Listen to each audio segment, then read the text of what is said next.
I want to start here, Nina, because you tweeted this the other day.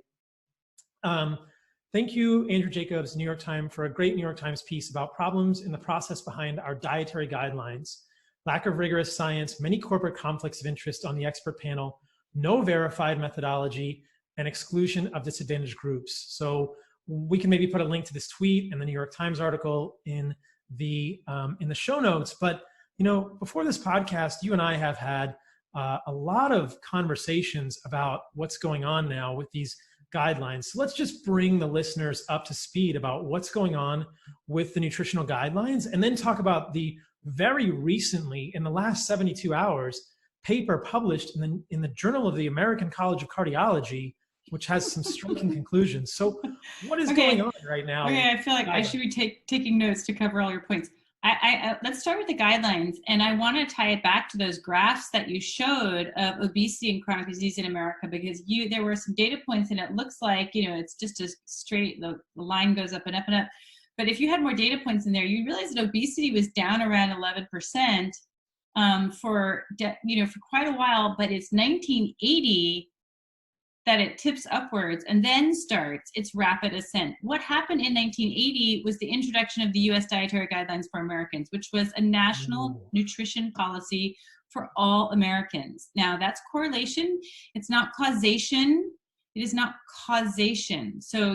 But it's really important to know that these guidelines, how incredibly influential they are. Just briefly, I mean, they determine things like, all the feeding assistance programs, feeding programs for the elderly, those Meals on Wheels, school lunches and school breakfasts for the most disadvantaged among us, all the food that goes to Native American populations, the people on food stamp, which is now called SNAP. I mean, their education is all about the dietary guidelines. Military bases, they're told to eat the food according to the guidelines. Any institution that receives federal funding is eating according to the guidelines in their cafeterias and in their programs.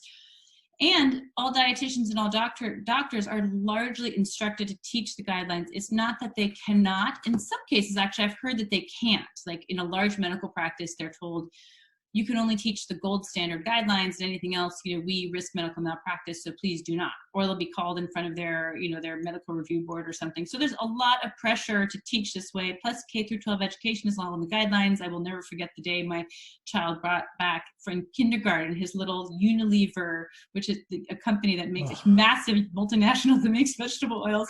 And it's a Unilever published book from his kindergarten class saying, like, how to make vegetable oils a part of your healthy diet. Oh my God. Co-sponsored with the USDA. So it's so pervasive, these guidelines. And, all cattle has been bred to be leaner. The reason your pork is tasteless is that all animals were bred to be leaner. So the effect is really pervasive throughout society, and they've had this massive impact, and they control food, especially for people who have no other option, the most disadvantaged people.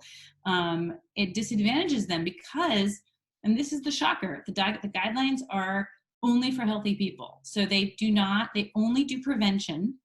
They don't do what's called treatment. So they don't even look at the science on people who are diagnosed with obesity, diabetes, heart disease. They don't look at that science. So theoretically, they're only for that 12%. They're only about prevention. I mean, we could argue if they self-evidently have not done prevention either, because they haven't been able to combat any of these diet-related diseases. But it's really extraordinary how, they've been completely ineffective, and they have arguably caused the obesity and diabetes epidemics. You could make that case, I believe, because what they did was they told Americans who in 1965 were eating under 40% of our calories as carbohydrates, they told everybody to eat over 50% of your calories as carbohydrates, mainly grains. And even though they say whole grains, if you look at their actual formularies, what kids are actually getting in school, like why kids are having donuts for breakfast, it's that half the grains are actually refined grains.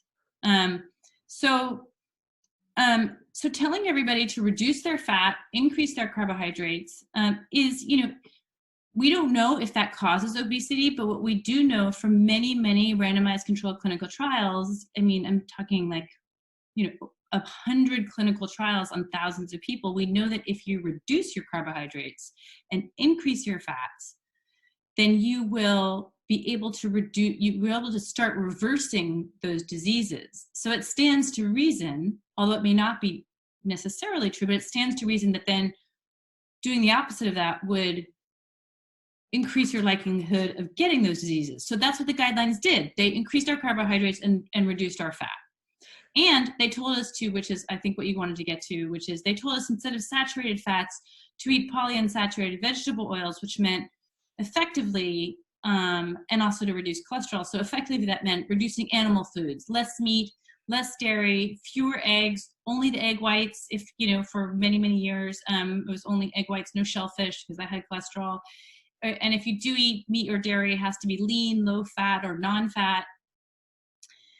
And, this paper that just came out in the Journal of the American College of Cardiology is highly significant for a number of reasons. Okay, first of all, that's a very conservative organization made up of cardiologists. They hate saturated fats because saturated fats tend to raise your LDL. And they have been taught above all is to treat LDL because statins treat LDL. And they have a drug to treat LDL, and so they feel like the diet must follow the drug. And that's like, but it seems logical, and I don't blame them for thinking that's logical, but the reality is that in diet trials where they've lowered LDL, they have never been able to find reductions in cardiovascular events or cardiovascular mortality or total mortality. So diet just does not work in the same way that drugs work. Statins work in their own way. Diet does not mimic that, and you cannot make that assumption. But this study, which is it's significant because it reviews all the evidence on saturated fats. It's not the first time that's been done. There are nearly 20 other review papers of the data on saturated fats, all of which conclude that saturated fats, or almost all of which conclude that saturated fats have no effect on cardiovascular mortality or total mortality. But this paper not only does that, but it is unique in that the authors are very prominent scientists. They're what those of us would call on the outskirts of this field, mainstream scientists at mainstream institutions, and they include somebody who was on the Dietary Guideline Committee in 2015 and was on the panel that reviewed the subcommittee that reviewed saturated fats, saying that the evidence against saturated fats was strong. And it includes the 2005 chair of the Dietary Guideline Committee. So that may not seem important, but these are basically the people at the apex of government policy who'd been appointed to these top committees saying, we now think we got it wrong. And that is very significant because it's very different than you or me saying we got it wrong. Whatever we believe, we don't believe anymore. We're not, illustrious experts in the field, but these people are. And so this paper is quite extraordinary and I have to disclose that my group, the Nutrition Coalition, sponsored the meeting that allowed these scientists to come together in February of this year. And we didn't decide who was invited, and we didn't decide who, what was talked about or anything, but we just wanted these people to come together. We wanted a meeting to happen because it had never happened before. So, and out of that, they decided to do this paper, which is fantastic.